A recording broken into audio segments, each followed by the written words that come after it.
The Taliban just unveiled something in Afghanistan that nobody saw coming, and it's already making headlines in Washington. What they're building right now could change everything we thought we knew about post-withdrawal Afghanistan, and Donald Trump just responded. Stay until the end, because what I'm about to show you will blow your mind. What's up, everyone? Today we're diving into a 2025 report that's sending shockwaves through the Pentagon, the White House, and especially catching the attention of Donald Trump. The Taliban, yes, the same group that took control of Afghanistan in 2021, is now constructing something massive, something nobody expected.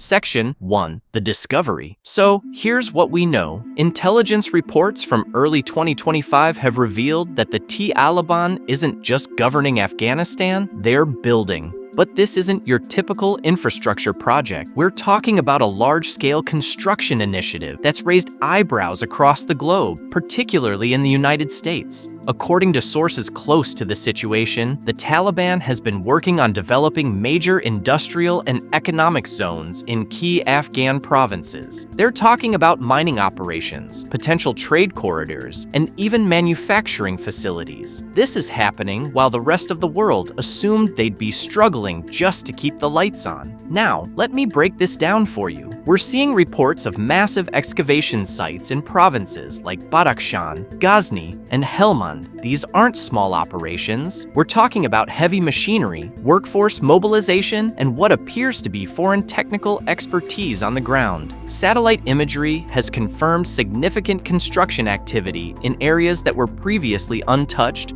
or abandoned during years of conflict. What's even more interesting is the speed at which this is happening. Just 3 years after taking control, the Taliban has somehow managed to organize resources, secure funding, and begin operations that many Western experts said would take a decade or more. The question everyone's asking is, where's the money coming from? And who's really behind these projects? Section 2.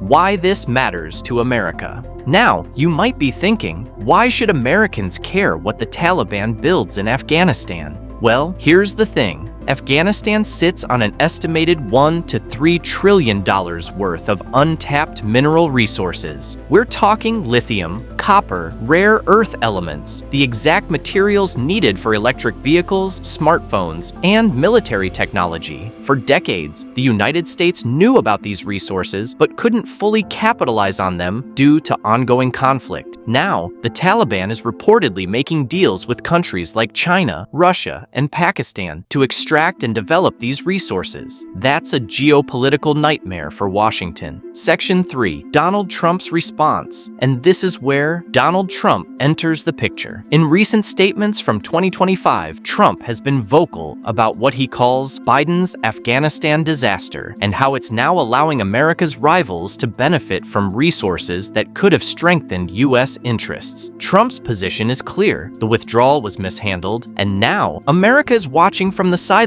as the Taliban potentially becomes an economic player in the region. He's calling for renewed diplomatic pressure and suggesting that the United States completely missed the bigger picture in Afghanistan. Whether you agree with Trump or not, his comments have reignited the debate about Afghanistan's future and America's role, or lack thereof, in shaping it. Section 4. The Afghanistan reality. But let's talk about Afghanistan itself. The country has been through 4 decades of war, and its people have suffered immensely. Roads, schools, hospitals, basic infrastructure was destroyed. So when the Taliban announces construction projects, there's a complex reality beneath the headlines. Some reports suggest these projects could provide jobs and stability for ordinary Afghans who desperately need both. Others warn that the Taliban's version of development comes with severe restrictions, especially for women and minorities. The international community remains divided on whether to engage with the Taliban or isolate them completely. Meanwhile, Afghan citizens are caught in the middle, hoping for a better future while fearing what Taliban rule truly means for their freedoms and rights.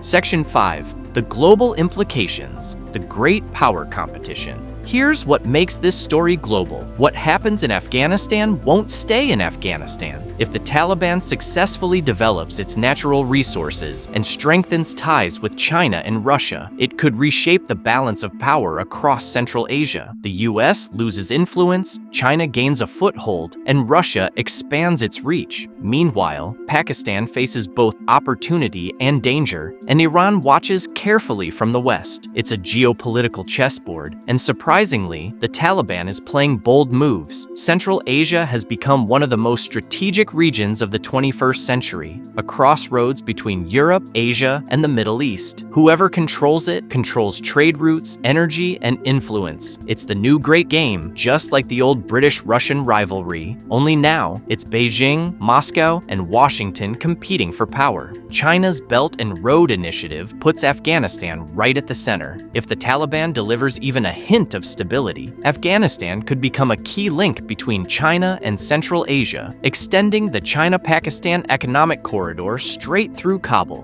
Beijing's goals are clear: access resources like lithium and copper, sell Chinese goods and export its construction power, reduce US influence by locking neighbors into economic dependence. Chinese engineers are already on the ground, quietly working with Taliban officials. Russia, on the other hand, wants security influence more than economic control. Moscow fears instability spilling into its allied states, Tajikistan and Uzbekistan, but also sees a chance to reassert regional dominance. The Kremlin remembers its disastrous Soviet war in Afghanistan, and this time, it's keeping its distance while offering intelligence cooperation against ISIS-K. For Pakistan, it's both victory and headache. They helped the Taliban rise, but now face border attacks from the Pakistani Taliban, TTP, operating from Afghan soil. Economically, Pakistan hopes to link its ports like Gwadar to Central Asian markets through Afghan trade routes, but security threats and millions of Afghan refugees make that dream uncertain. Iran, too, plays a delicate game. Historically hostile to the Taliban over water rights and the treatment of Shia minorities, Tehran now sees opportunity. Despite deep ideological divides, Shia versus Sunni, Iran is engaging diplomatically, hoping to secure trade routes, protect its water access, and counter US influence. Section 6. Regional Powers and the Security Dilemma. Let's talk about the often overlooked countries that hold the keys to Afghanistan's future. The Central Asian republics, Kazakhstan, Uzbekistan, Turkmenistan, Tajikistan, and Kyrgyzstan may not be global powers, but they're frontline states that will feel every shockwave from what happens in Afghanistan. Tajikistan, sharing an 800-mile border, fears instability and extremist spillover. Uzbekistan walks a tightrope, trading with the Taliban while fortifying its border. Turkmenistan, ever neutral, quietly keeps business flowing, prioritizing stability over politics. But the real wild card is ISIS-K, the group still active after the Taliban takeover. They see the Taliban as sellouts and could grow stronger if Afghanistan's economy collapses. Add al-Qaeda still operating in Taliban territory, and Western intelligence faces a blind spot unlike any before. The roads and infrastructure being built could ironically help terrorists move faster and organize better.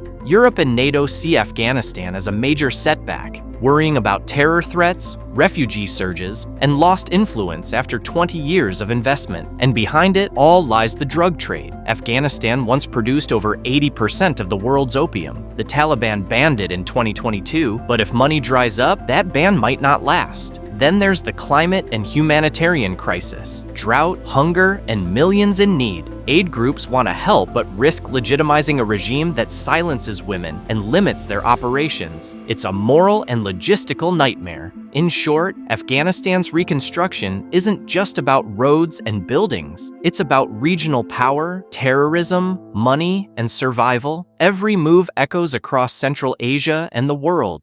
So, what does all this mean for 2025 and beyond? The Taliban's construction projects in Afghanistan represent more than just buildings and infrastructure. They symbolize a new chapter in Afghanistan's story, one where the Taliban isn't just a militant group, but potentially a government trying to rebuild a nation, even if that rebuild comes with serious concerns about human rights and international stability. For America, and especially for voices like Donald Trump, this is a reminder of the consequences of withdrawal and the complicated legacy left behind. The question now, isn't whether the Taliban is building in Afghanistan, it's who will benefit from what they build, and what that means for the rest of the world. These construction projects could go several different ways. In the best-case scenario, they bring jobs, stability, and economic growth to Afghanistan, reducing poverty and extremism while integrating the country into regional trade networks. In the worst-case scenario, they enrich Taliban leaders and their foreign partners, while ordinary Afghans continue to suffer, environmental damage spreads, and the resources fund both governance and potentially militant groups. The reality will probably fall somewhere in between, messy, complicated, and constantly evolving. What we're witnessing is a unique moment in history where a government that the world refuses to officially recognize is making deals, building infrastructure, and potentially reshaping the geopolitical landscape of Central Asia. Whether this experiment succeeds or fails will have consequences that extend far beyond Afghanistan's borders. For the United States and its allies, the challenge is figuring out how to respond.